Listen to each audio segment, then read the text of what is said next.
चलिए बेटा, अब हम लोग एक नया टॉपिक देख रहे हैं जो जनरली किताबों में नहीं मिलता है, और अगर मिलता भी है तो बहुत थोड़ा बहुत उसमें देखने को मिलता है।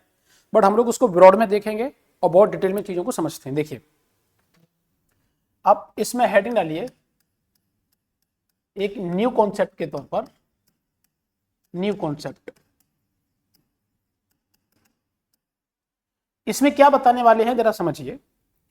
हम इस कॉन्सेप्ट में 5 केसेस में चीज़ों को समझेंगे, और इसमें होने क्या वाला है कि एक पार्टिकल चल रहा है और उसकी कोई वेलोसिटी दी गई है, और उस वेलोसिटी से उस एक्सेलरेशन के बीच का जो एंगल है वो कितना बन रहा है। तो अगर एंगल डिफरेंट डिफरेंट होगा तो पाथ डिफरेंट डिफरेंट होगा, स्पीड अलग अलग हो सकती है, डायमेंशन भी अलग अलग हो सकती है। तो कुछ इस तरीके की बातें करने वाले हैं हम। तो पहले केस देखते हैं, चीज को समझिए मैं क्या बता रहा हूं। देखो, केस 1 में मैंने लिया कि हमारे पास अगर एंगल 0 डिग्री दिया है तो वेलोसिटी और एक्सेलरेशन के बीच में। तो कैसे? जैसे कि एक पार्टिकल है जो इधर चल रहा है और इसी डायरेक्शन में इसका एक्सेलरेशन दिया है। तो ध्यान रखना कि जिस डायरेक्शन में गाड़ी चलती है और उसी डायरेक्शन में एक्सेलरेशन है, और मैंने आपको पीछे भी बताया था एक्सेलरेशन का मतलब होता है एक्सीलेटर। तो अगर एक्सीलेटर देते हैं जिस डायरेक्शन में गाड़ी चलती है तो हम जानते हैं उसकी स्पीड लगातार बढ़ती है, और पाथ सीधा ही रहना है क्योंकि वेलोसिटी हम ले रहे हैं तो डायरेक्शन एक फिक्स कर रहे हैं। तो इस पर्टिकुलर डायरेक्शन में हमने वेलोसिटी दी है और उसी डायरेक्शन में एक्सेलरेशन भी है, तो पाथ हमारा स्ट्रेट लाइन आएगा और स्पीड बढ़ेगी। तो भाई सीधी सी बात है, स्ट्रेट लाइन है तो 1D होगा। तो अगर हम इनके पाथ के बारे में बात करें तो पाथ बोलेंगे स्ट्रेट लाइन है, स्ट्रेट लाइन आ गया। और स्पीड के बारे में कमेंट करिए, तो स्पीड हमारी बढ़ेगी। और डायमेंशन अगर हम बात करेंगे, डायमेंशन क्या होगी, तो आप डायमेंशन बोल सकते हो 1 डायमेंशनल मोशन होगा। ये कैसा मोशन होगा? 1 डायमेंशनल मोशन, सीधे पाथ पर मोशन होगा। क्लियर है? इसी तरीके से अगर मैं केस 2 को समझे, केस 2 में अगर हम बात करें तो मैंने बोला कि एंगल 90 से छोटा हो और 0 से बड़ा हो, तब क्या सिचुएशन बनेगी। किसी भी पार्टिकल क्या क्या दिखा सकता है। देखिए, जैसे मैंने बोला एक पार्टिकल है जिसकी वेलोसिटी v दी है, और मैंने बोला इधर है एक्सेलरेशन जिसके बीच का एंगल दिया है थीटा। तो कन्फर्म है पार्टिकल ऐसे नहीं ऐसे चलेगा, क्योंकि अब ऐसे पकड़ के खींचा जा रहा है क्योंकि पार्टिकल का कोई मास होगा, और मास इनटू एक्सेलरेशन क्या होता है? फोर्स। तो फोर्स अगर ऐसे लगा रहे हैं और पार्टिकल ऐसे जा रहा है तो अब भी सी बात है, सीधा नहीं जाएगा, टेढ़ा ही जाएगा। तो ऐसे जाएगा, तो ये पाथ हमारा कहलाता है पैराबोलिक पाथ। इसे आप कर्वीलिनियर भी बोल सकते हो, क्योंकि हर एक फंक्शन हम लोग कह सकते हो स्ट्रेट लाइन को छोड़ के वो कर्वीलिनियर ही है। अब कर्व कौन सा है तो मैंने बता दिया, पैराबोला। तो अगर हम बात करें यहां से पाथ जो होगा वो आप ले सकते हो पैराबोलिक। स्पीड पर कमेंट करिए, तो स्पीड इसकी बढ़ेगी लेकिन इसके तुलना में थोड़ी कम। क्यों? जरा समझो। अगर मैं इस एक्सेलरेशन का कंपोनेंट इधर करता हूं तो आएगा a cos थीटा। अगर वेलोसिटी और एक्सेलरेशन के बीच में कुछ भी एंगल दिया है और अगर आपने कंपोनेंट एक्सेलरेशन का वेलोसिटी के डायरेक्शन में किया तो कंफर्म है कि जो एक्सेलरेशन है उस एक्सेलरेशन की वैल्यू पहले की तुलना में थोड़ी सी कम आएगी, क्योंकि अगर किसी भी फैक्टर के साथ अगर कॉस आता है या साइन आता है तो उसकी एक्चुअल वैल्यू को घटा देता है। क्योंकि आप जानते हो अगर एंगल आ रहा है, जैसे मान लो फॉर एग्जांपल मैंने cos 30 ले लिया, तो cos 30 का मतलब कितना हो गया? √3/2। √3/2 1 से कम है। तुमने 60 ले लिया, 60 होता हाफ, वो भी 1 से कम है। तुमने ले लिया मान लो 45, 1/√2, वो भी 1 से कम है। तो फाइनली मेरा ये कहना, कुछ भी एंगल ले लोगे तो एंगल हम जानते हैं उसका कॉस फैक्टर उसकी एक्चुअल वैल्यू को घटा देगा। अब एक्सेलरेशन का मतलब क्या होता है? एक तरीके से एक्सीलेटर। जिस डायरेक्शन में गाड़ी चल रही है और उस पे एक्सेलरेशन की वैल्यू को थोड़ा कम कर दो, मतलब थोड़ी सी स्पीड कम कर दी, मतलब एक्सीलेटर कम कर दिया थोड़ा सा, तो जिस रेट से स्पीड बढ़ रही थी उस रेट से थोड़ी सी कम बढ़ेगी, इसमें ज्यादा बढ़ेगी क्योंकि ये एक्चुअल एक्सेलरेशन से चल रहा है। तो हम ऐसा कह देते हैं कि इसमें ये बहुत ज्यादा बढ़ रहा है, इसमें थोड़ा सा कम बढ़ रहा है। लेकिन अगर हम बात करें डायमेंशनल कितना होगा, तो बोलोगे 2 डायमेंशनल मोशन होगा।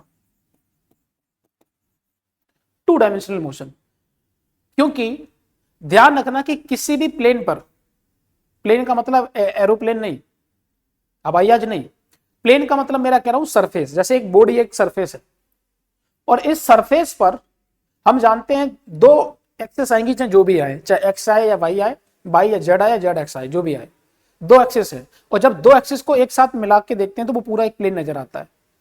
तो ये प्लेन पर स्ट्रेट लाइन को छोड़ के आप कुछ भी ड्रॉ करोगे वो हमेशा टू डायमेंशनल कहलाएगा।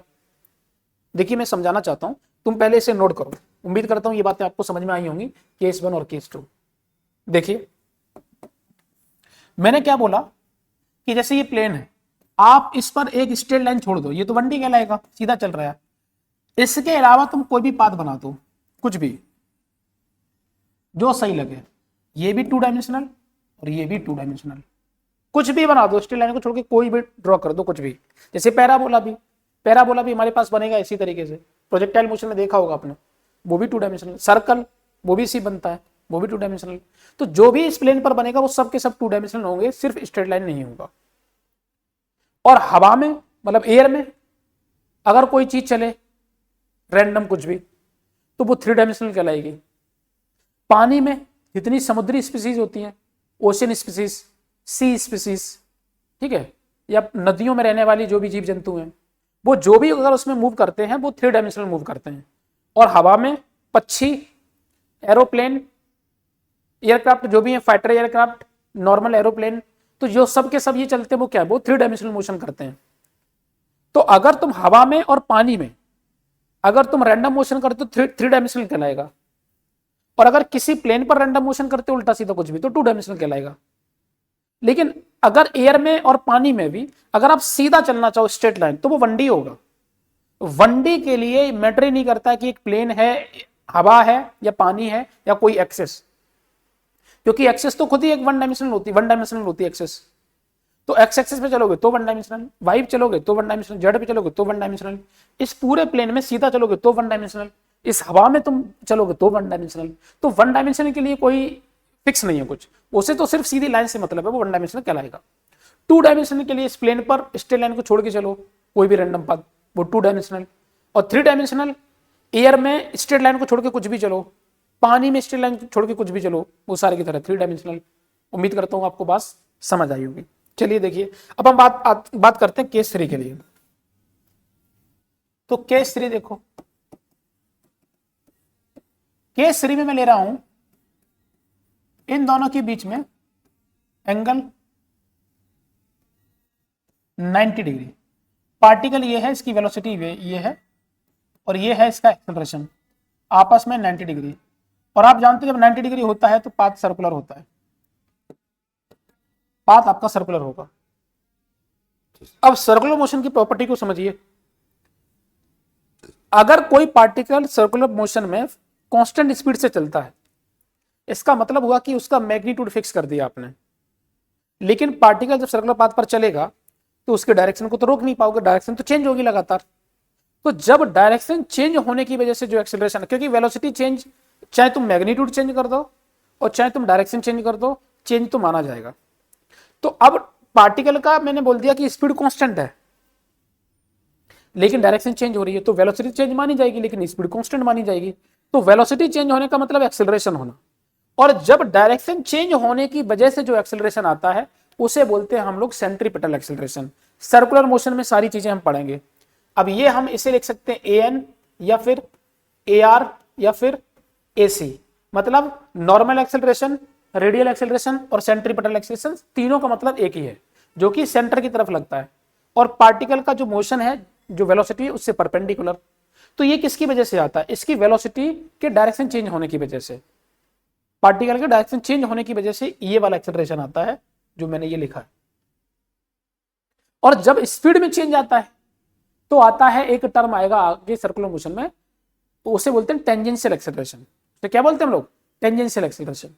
तो फाइनली अभी हमने देखा कि यहां पर ये दोनों आपस में परपेंडिकुलर हैं। तो परपेंडिकुलर होने से हमारे पास क्या क्या निकल के आया, तो हमने देखा कि पाथ हमारा सर्कुलर आया, पाथ सर्कुलर है और स्पीड कांस्टेंट हो जाएगी, वेलोसिटी चेंज होगी, चेंज मतलब यहां पर कौन, डायरेक्शन की वजह से, डायरेक्शन की वजह से, और 2 डायमेंशनल मोशन होगा। ये देखो मैंने बोला ना, एक प्लेन पर सर्कल बन रहा है और ये सीधा तो है नहीं, जब सीधा नहीं होगा तो बचा हुआ सब क्या होता है, 2 डायमेंशनल, तो 2 डायमेंशनल मोशन हो गया। और ध्यान से सुनिए, केस 4 देखो, केस 4 में मैं क्या बोल रहा हूं कि एंगल को 180 से कम रखो और 90 से ज्यादा रखो।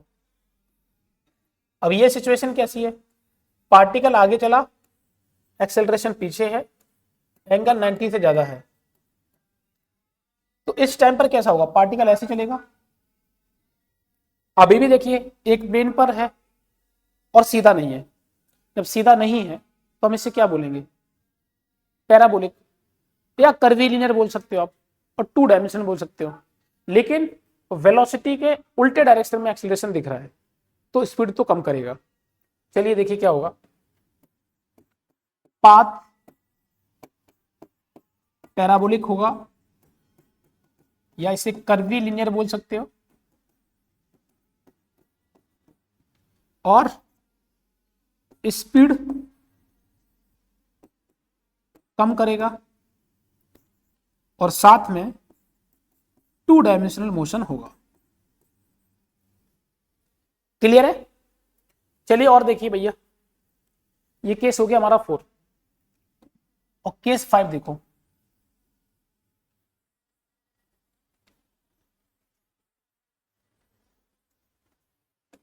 देखिए केस 5, एंगल इन दोनों के बीच में 180 डिग्री है। तो मैंने बोला कि पार्टिकल सीधा चल रहा है, इसके अपोजिट में आ गया ए, और ये एंगल बन गया 180 डिग्री। ऐसे सिचुएशन में क्या होगा, एक पार्टिकल सीधा चल रहा था और पीछे एक्सेलरेशन होने का मतलब होता है कि गाड़ी की स्पीड को घटाना। आप ऐसे समझिए, गाड़ी चल रही थी, उसमें ब्रेक लगाए गए, तो ब्रेक लगाते तो क्या होता है, उसकी स्पीड घटती है। तो अगर स्पीड घटेगी तो ए का डायरेक्शन पीछे आ जाएगा, जिसे हम ए को बोलेंगे रिटार्डेशन या फिर डी एक्सेलरेशन। रिटार्डेशन और डी एक्सेलरेशन एक ही बात है, और ये तब आता है जब गाड़ी की स्पीड घटती है, और किधर आता है, जिधर चलती है उसके अपोजिट में। तो ये आ गया, तो स्पीड घटाएगा, ये कुल मिला के स्पीड घटाएगा। अच्छा एक और चीज आती है कि ये कौन सा डायमेंशनल होगा, तो बोलेंगे 1 डायमेंशनल, स्ट्रेट पाथ ही चलेगा। क्योंकि जब तुम गाड़ी जिस रास्ते पे लेके चलते हो, रास्ता अगर सीधा है तो तुम गाड़ी की ब्रेक भी लगाओगे तो भी तो गाड़ी जाएगी तो सीधी ना, समझ रहे हो ना, बच्चा कंफ्यूज होता है इसमें। ध्यान से देखिए, पाथ हमारा स्ट्रेट लाइन, स्पीड अगर मैं उसकी तुलना में बात करेंगे तो ये ज्यादा घटाएगा। क्यों ज्यादा घटाएगा, क्योंकि मान लो कि एंगल हमारे पास अल्फा दिया है, इसका कंपोनेंट आएगा ए कॉस अल्फा आ गया, और ए कॉस अल्फा जो दिया है वो क्या मतलब हुआ कि उसके एक्सेलरेशन की एक्चुअल वैल्यू को घटा रहा है। तो ए की वैल्यू को एक्चुअल में घटा रहा है, तो इसका मतलब क्या हुआ, जिस स्पीड से स्पीड घट रही है उस स्पीड से इसमें नहीं घटेगी, और इसमें बहुत ज्यादा तेजी से घटेगी, क्योंकि ये फैक्टर तो ए से कम हो गया ना, ये वाला फैक्टर। क्योंकि मैंने आपको पीछे बताया था ना कि अगर किसी भी फैक्टर के साथ अगर कोई कॉस और साइन अगर मल्टीप्लाई में आता है तो वो इसकी वैल्यू को रिड्यूस कर देता है। तो वैल्यू रिड्यूस कर दिया मतलब ए की वैल्यू घट गई, ए की वैल्यू घट गई तो इसका मतलब जिस स्पीड से रेट घट रही थी उस स्पीड से इसमें नहीं घटेगी और इसमें ज्यादा घटेगी। देखिए यहां से ये कहलाएगा 1 डायमेंशनल मोशन। कुल मिला के हमने ये 5 केस देखे हैं, और 5 केस के बाद कुछ बच्चा सोच सकता है कि सर अगर 180 से ज्यादा लेके जाए तो क्या। तो बेटा तुम सोचो, अगर 180 से अगर मैं ज्यादा लेके जा रहा हूं, मान लो सपोज मैंने कुछ ऐसे किया, पार्टिकल ऐसे और तुमने ऐसे कर दिया, और तुमको लग रहा कि ये 180 से ज्यादा हो गया एंगल, लेकिन वास्तविकता में यहां से हमको ये देखना है ना, अब ये 180 से कम हो गया, 180 से कम हो गया, फिर से ये वाला केस और ये वाला केस एक ही हो गया। मतलब कुल मिला के 0 से लेके 180 तक की चीजें ही होंगी, और अगर इससे ज्यादा देखोगे तो घूम फिर के ये 5 केस में फिर से रिपीट करोगे, तो कुल मिला के इससे ज्यादा पॉसिबल नहीं है। अब बताइए कि अगर किसी पार्टिकल का मुझे पाथ चेक करना है तो तुम्हें क्या पता होना चाहिए, एंगल किसके बीच में, वेलोसिटी और एक्सेलरेशन के बीच में। स्पीड कम करेगा या ज्यादा करेगा या क्या करेगा, इसके ऊपर कमेंट करना है, स्पीड के ऊपर या वेलोसिटी के ऊपर कमेंट करना है। तो तुम्हें क्या पता होना चाहिए, एंगल। एंगल से हम बता देंगे कि हाँ इसकी स्पीड क्या कर रही होगी। अगर मैं बोलूं कि कौन सा डायमेंशनल मोशन है, तो भी ये किससे बता दोगे, ये तुम बता दोगे वेलोसिटी और एक्सेलरेशन के बीच में अगर एंगल पता हो तो। फाइनली सारी चीजें जो डिपेंड कर रही है वो डिपेंड कर रही है कि अगर हमें एक्सेलरेशन और वेलोसिटी के बीच का एंगल पता है तो हम सारी चीजें बता सकते हैं। पांचों केस में यही देखा हमने। अब देखिए इसके ऊपर क्वेश्चंस कैसे आते हैं, अब उसके बारे में बात करते हैं। उससे पहले जो फॉर्मूला यूज करने वाले हैं एंगल फाइंड करने के लिए, उसका हम बेसिक बता देते हैं। ठीक है, जो बच्चा जैसे डायरेक्ट 11th में आया है उनको थोड़ी सी तकलीफ होती है, नीट का बच्चा है उसको थोड़ी सी तकलीफ होती है, लेकिन जो बच्चा जेई का है उनको बहुत रेयर बच्चे होते हैं कि जिनको ये बातें नहीं मालूम होती हैं। जो मैं बताने जा रहा हूं वेक्टर वाली एक फॉर्मूला, उसके बारे में देखिए। देखिए मैंने बोला कि एक वेक्टर ए दिया है और एक वेक्टर वी दिया है, इनके बीच का एंगल थीटा दिया है। तो आप जानते हो दो वेक्टर का डॉट कैसे लिखते हैं हम लोग, vector A dot vector V, mod of A और mod of B cos theta. अगर आपको कॉस थीटा फाइंड करना है तो क्या लिखोगे, vector A dot vector V upon mod of A of mod of B. किसी भी दो वेक्टर के बीच में अगर एंगल फाइंड करना है तो आप इस फॉर्मूले की मदद से फाइंड कर सकते हो। हमारे पास दो वेक्टर कौन है, हमारे पास दो वेक्टर है वेलोसिटी वेक्टर और एक्सेलरेशन वेक्टर। इनके बीच का एंगल फाइंड करना है तो तुम क्या लिखोगे, तो लिखोगे cos theta is equal to V vector dot A vector upon mod of V और मॉड ऑफ ए। हम यहां से एंगल फाइंड कर सकते हैं। ठीक है, तो इस फॉर्मूले को आप ध्यान रखिए और मैं इसके ऊपर 2-3 क्वेश्चन आपको करवा देता हूं, तो इससे संबंधित कभी भी कोई क्वेश्चन आएगा तो तुम कर लोगे। चलिए भैया देखिए, मैंने एक एग्जांपल लिया। हमारे पास वेलोसिटी वेक्टर दिया है 3i कैप प्लस का 2j कैप और एक्सेलरेशन वेक्टर दिया है 2i कैप माइनस का 3j कैप। हमें कमेंट करना है, comment on path, speed and dimension. किस डायमेंशन में मूव कर रहा है हमें ये बताना है। चलिए भैया देखते हैं, इससे पहले क्या करना है ध्यान से देखो। सबसे पहले तुम क्या करोगे, तुम cos थीटा लिखोगे, जो फॉर्मूला हमने आपको बताया था उस फॉर्मूले को आप यहां लिखिए और इनकी वैल्यू को उठा के रखिए। 3i कैप प्लस का 2j cap dot 2i cap minus का 3j cap upon mod of under root 3 square plus का 2 स्क्वायर, यहां से 2 स्क्वायर प्लस का 3 स्क्वायर। अब यहां पर चाहे माइनस दिया हो प्लस दिया हो, यहां पर नीचे तो आपका प्लस में ही रहना है। क्यों, क्योंकि माइनस का स्क्वायर करोगे तो भी पॉजिटिव आएगा। चलिए भैया देखिए, आई का आई के साथ डॉट करिए तो 6, जे का जे के साथ करेंगे 6 अपॉन में और रूट 13 और रूट 13, ऊपर तो 0 आ गया और 0 आ गया, इसका मतलब क्या है, cos थीटा की वैल्यू 0 कब आती है, तो आपको मालूम होगा ये आती है 90 डिग्री पर। यहां पर डिग्री नहीं होगा, ये वैल्यू है। तो ये हमारे पास हो जाएगा यहां से cos थीटा जो है वो 0 है। 0 कब आती है, किस एंगल पर आता है, तो आएगा 90 डिग्री पर। अब अगर ये 90 डिग्री है तो तुम्हें पता चलेगा केस थर्ड है, और 90 डिग्री में क्या होता है कि पाथ सर्कुलर होता है, स्पीड कांस्टेंट होती है और डायमेंशन 2D होता है। तो आप लिखना चाहो तो लिख सकते हो। देखिए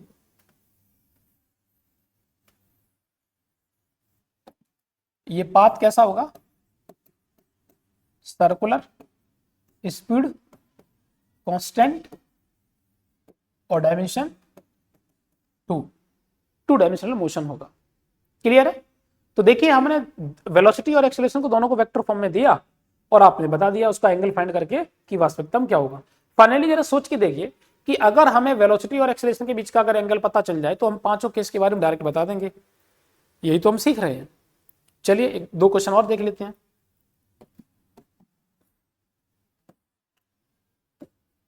जैसे मैंने बोला हमारे पास एक्सेलरेशन वेक्टर दिया है 2i कैप प्लस का जे कैफ, वेलोसिटी वेक्टर दिया है 4i कैप प्लस का 2j कैफ। फिर से मुझे क्या करना है, हमें बताना है कि इसका पाथ कैसा होगा, इसकी स्पीड कैसी होगी, कितने डायमेंशनल मोशन कर रहा है, डायमेंशन बताइए इसका। तो फाइनली हमें ये सब बताना है, तो करना क्या है, सबसे पहले पीछे वाले से क्या सीखा था हमने कि आप सबसे पहले फाइंड करिए इनके बीच का एंगल, और अगर एंगल फाइंड कर लोगे तो फिर कोई दिक्कत ही नहीं है, वैल्यू रखिए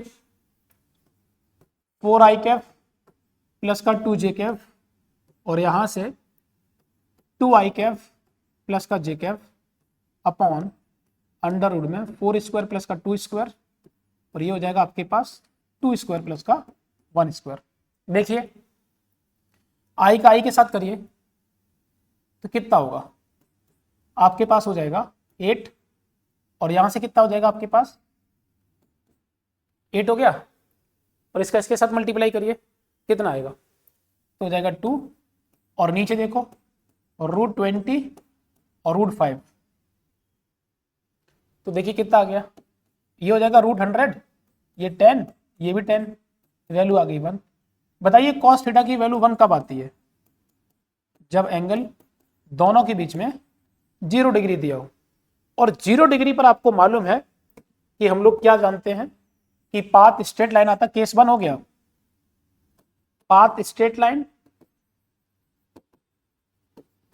स्पीड सबसे ज्यादा इसी बढ़ेगी, और डायमेंशनल 1 डायमेंशनल मोशन। क्लियर है, एक मैंने 90 डिग्री वाला देख लिया, एक 0 डिग्री वाला देख लिया, एक कोई भी बीच का और देख लीजिए, देखते हैं। देखिए नोट करिए,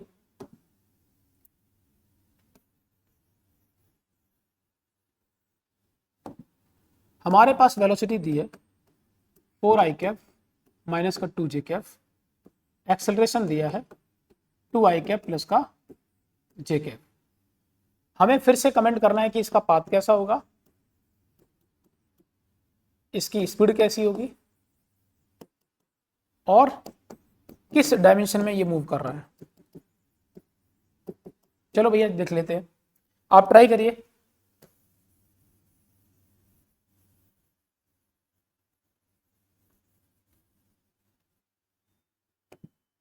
देखिए फाइनली करना है क्या आपको, एक ही है कि आपको एंगल फाइंड करना है। cos थीटा को लिख सकते हैं v vector dot a vector upon mod of v और मॉड ऑफ a। तो यहां से क्या करेंगे, इनकी वैल्यू को पहले रखिए 4i कैप माइनस का 2j कैप और डॉट 2i कैप प्लस का j cap upon under root में 4 स्क्वायर प्लस 2 स्क्वायर, और यहां पर 2 स्क्वायर प्लस 1 स्क्वायर। जरा देखिए वैल्यू कितनी आएगी, ये 8 हो जाएगी और वो माइनस का 2 हो जाएगा, अपॉन नीचे कितना हो जाएगा, नीचे हो जाएगा आपके पास √20 और ये हो जाएगा √5। गौर करिए, तो ये कितना हो गया 6 अपॉन 10, और 6 अपॉन 10 का मतलब हो गया 3/5। आपको मालूम है cos थीटा की वैल्यू 3/5 कब आती है, ये एंगल 53 डिग्री आएगा। अब ये 53 डिग्री हमारे पास जो दिया है वो आपको मालूम है कि हमारे पास केस 2 का आ गया, 0 से लेकर 90 के बीच का। तो भैया क्या लिखोगे आप, पाथ कैसा हो गया, आपको मालूम है पैराबोलिक पाथ हो गया। स्पीड कैसी होगी, बढ़ेगी, और डायमेंशन 2 डायमेंशनल मोशन होगा। देखिए सारी कहानी हम अगर एंगल पता चल गया वेलोसिटी और एक्सेलरेशन के बीच में तो सब कुछ हम बता सकते हैं। तो इसमें इतना ही था, बाकी जो भी चीज को अगर तुम्हें कभी कोई क्वेश्चन दिखता है तो आप कर लोगे, और ऐसे क्वेश्चन आने की चांसेस बहुत ज्यादा है, लेकिन इस पे थ्योरी किताबों में बहुत रेयर देखने को ही मिलती है। कुछ पॉइंट देखने को मिलेंगे भी, लेकिन मैंने सब चीजें जब एक जगह पे कुछ पॉइंट देखा मैंने, तो मैंने इसी को सोचा कि बहुत डिटेल में क्यों ना पढ़ाया जाए इसे। ठीक है, तो बिल्कुल यूनिक कॉन्सेप्ट है, इसके बारे में पूरे भारत में कोई टीचर डिस्कस नहीं करता है। ठीक है, तो कोई बात नहीं है, तुम अगर मेरे से पढ़ने आए तो इसे पढ़िए, तुम्हारा काम है सीखना, बात खत्म। अब क्या पढ़ने वाले हैं हम इसके आगे, तो हम लोग के जो हमारा रेक्टिलिनियर मोशन पढ़ रहे हैं, ठीक है, मोशन इन स्ट्रेट लाइन, दो टॉपिक पढ़ रहे हैं, उसमें एक ही चीज बची है, इक्वेशन ऑफ मोशन। तो अगले वाले लेक्चर में हम लोग इक्वेशन ऑफ मोशन का डेरिवेशन देखेंगे, 4 इक्वेशंस देखेंगे, उनकी डेरिवेशन देखेंगे, और फिर उसके अगले लेक्चर जो देखेंगे उनके ऊपर क्वेश्चंस। बाकी ये आपका motion in a straight line वाला टॉपिक खत्म, उसके बाद हम आगे देखेंगे मोशन अंडर ग्रेविटी। ठीक है, अभी के लिए इतना ही। ओके बेटा।